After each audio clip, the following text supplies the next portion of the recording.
Hello, আমি আরিয়ান। আপনি কি জানেন বরবাদ সিনেমার বাজেট যদি 10 কোটি হয় তাহলে সেই সিনেমাটা শুধুমাত্র হিট হতে কত কোটি টাকা কালেকশন করতে হবে? বা বরবাদের বাজেট 15 কোটি, সেই বাজেটটা রিকভার করতে কত কোটি টাকার টিকিট সেল হতে হবে? আপনাদের কোনো ধারণা আছে? এর আগেও এই টপিকটা নিয়ে আলোচনা করেছিলাম, বাট আজকেও এই টপিকটা নিয়ে আলোচনা করছি কারণ কিছু রিজন রয়েছে এবং এটা নিয়ে আজ একটু ডিটেইলড কথা বলবো যে আমাদের সিনেমার বাজেট কেন বাড়ানো হয় না, কেন তারা এখনো 1 কোটি টাকা 2 কোটি টাকার ঘরে রয়েছে। আমি সব সিনেমার কথা বলছি না, কিছু সিনেমার বাজেট তারা 4-5 কোটি টাকাও লাগিয়ে দিচ্ছে।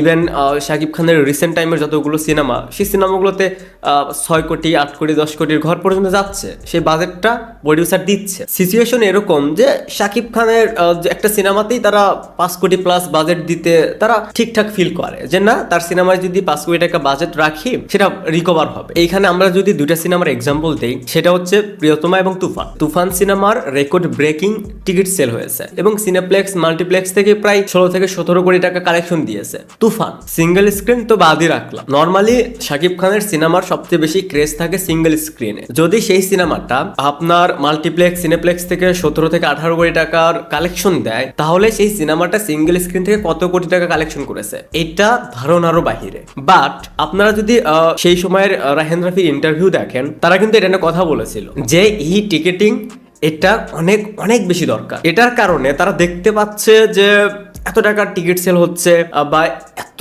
রমরমিয়ে চলছে, বাট তারা যে টাকাটা ইনভেস্ট করে, ধরেন 6 কোটি টাকা, সেই টাকাটা রিকভার হতে ফিডব্যাক পেতে তাদেরকে অনেক পরিশ্রম করতে হয়, তাদেরকে সিনেমা রিলিজের পরে অনেক পরিশ্রম করতে হয়। দেখেন সিনেপ্লেক্স মাল্টিপ্লেক্স থেকে তারা একটা পার্সেন্টেজ পাচ্ছে, কম বেশি হলেও সেখান থেকে একটা পার্সেন্টেজ পাচ্ছে। বাট যদি সিঙ্গেল স্ক্রিনের কথা বলি, সেখানে তারা একটা রেন্টালে দেয়, বাট আমার যতটুকু মনে হয় রেন্টালে হয়তো সব সিঙ্গেল স্ক্রিনেই দেয় না সিনেমাটা। যাই হোক, আপনি এইখানে সিনেপ্লেক্স এবং মাল্টিপ্লেক্স থেকে একটা হিসেব পাচ্ছেন, একটা পার্সেন্টেজ পাচ্ছেন, যদিও সেটা খুব একটা বেশি নয়। আমি যতটুকু জানি যে অন্যান্য দেশে সাউথ বলিউডে সেইখানে তারা সিনেপ্লেক্স এবং মাল্টিপ্লেক্স থেকে টিকিটের যে পার্সেন্টেজটা পায় একটা টিকিট সেলের, সেটা থেকে আই থিঙ্ক অনেকটাই কম পায় আমাদের এইখানে। যাই হোক, সিঙ্গেল স্ক্রিনে একটা সিনেমা যদি তারা 5 লাখ টাকা দিয়ে রেন্টালে নেয়, সেই উইকে যদি তারা সিঙ্গেল স্ক্রিনে 20 লক্ষ টাকার টিকিট সেল করে, সেইখান থেকে প্রডিউসার কিন্তু পার্সেন্টেজ পাচ্ছে না। হ্যাঁ, এই ক্ষেত্রে অনেক সময় সিঙ্গেল স্ক্রিন হল মালিকদের ক্ষতিও হয়, যেমন রাজকুমারের সময় তারা হিউজ একটা রেন্টালে সিনেমাটা নেয়, বাট সিনেমাটা ভালো পারফর্ম করেনি, যার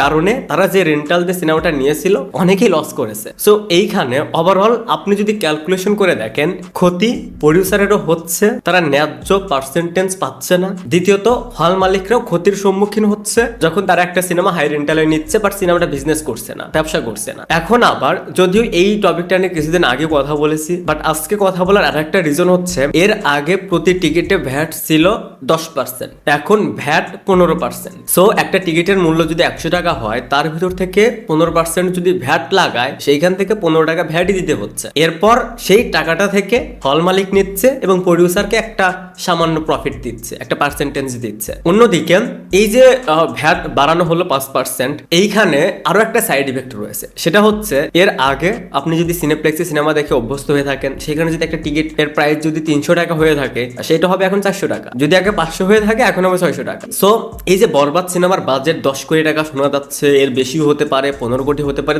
যাই হোক আমি একটা মিনিমাম বাজেট ধরে নিচ্ছি যে 10 কোটি টাকা। এই সিনেমাটা জাস্ট বাজেট রিকভার করতে, সেই 10 কোটি টাকা প্রডিউসার যে ইনভেস্ট করলো, সেই টাকাটা তার হাত পর্যন্ত যেতে, সেই টাকাটা তাকে আবার ফেরত পেতে হলে মিনিমাম 30 কোটি টাকার টিকিট সেল হতে হবে, এর থেকে বেশি হতে হবে, আই থিঙ্ক কম না। আবার যদি সিনেমাটা ব্লকবাস্টার হতে হয়, তাহলে ভাবুন সেই সিনেমাটার কত কোটি টাকার গ্রস কালেকশন হতে হবে। তো দেখেন, আমাদের এখানে এত বড় একটা মার্কেট, এত বড় একটা বাজার, আমাদের এখানে লাস্ট কয়েকটা সিনেমা যে পরিমাণ কালেকশন দিয়েছে, যদি সঠিক প্রপার বক্স অফিসটা থাকতো, প্রডিউসার সেই প্রফিট থেকে আরো 5টা সিনেমা বানাতে পারতো। এরকম বিজনেস দিয়েছে লাস্ট কয়েকটা সিনেমা, বাট রিয়েলিটি অন্য কথা বলে। প্রডিউসার যে অ্যামাউন্টটা পায়, যে প্রফিটটা করে একটা সিনেমা থেকে, সেটা যদি আপনি অন্যান্য ইন্ডাস্ট্রির সাথে কম্পেয়ার করেন, তাহলে তুলনামূলক অনেক কম। খাদান সিনেমাটার বাজেট 6 কোটি টাকা, সিনেমাটা আই থিঙ্ক 15 থেকে 20 কোটি টাকা কালেকশন করেছে, তাদের কাছে এই সিনেমাটা ব্লকবাস্টার। সো আমাদের ইন্ডাস্ট্রিতে সিনেমা হচ্ছে, ভালো চলছে,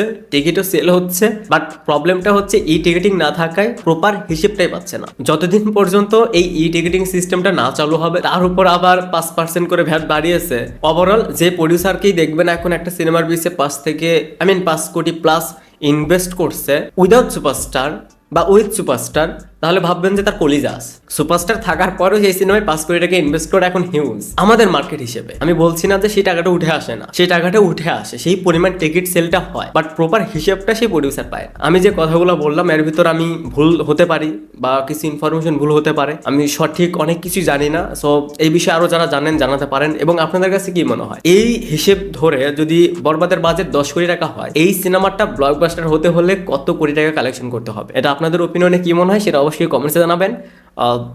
থ্যাঙ্কস ফর ওয়াচিং।